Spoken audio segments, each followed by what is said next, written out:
Hey everyone, welcome back to Twinges 英会話。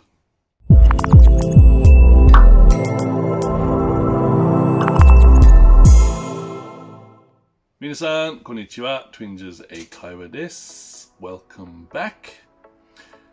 今日のワンポイントレッスンは tired of versus tired from。まあtired っていう疲れる、疲れた、まあ気分だね。でも、from と of でくっつけて、ちょっとニュアンスで変わる。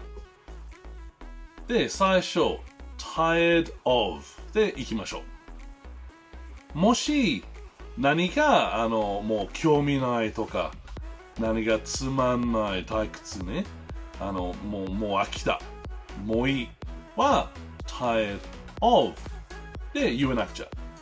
例えば I'm tired of eating カレー。カレー食べんも飽きた。でもう一つ I'm so tired of this hot weather。この暑さも飽きたな。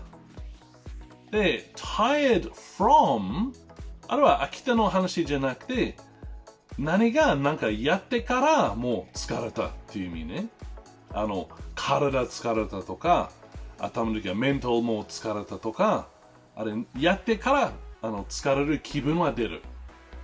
例えば、I'm a little tired from studying. Let's take a break. 勉強に疲れた。休憩しよう。もう一つ。I've been working overtime every day this week. I'm really tired from working so much.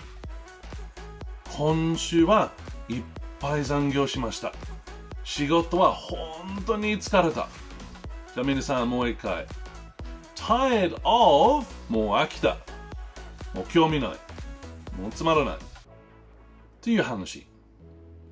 で、tired from なんかやってから疲れる。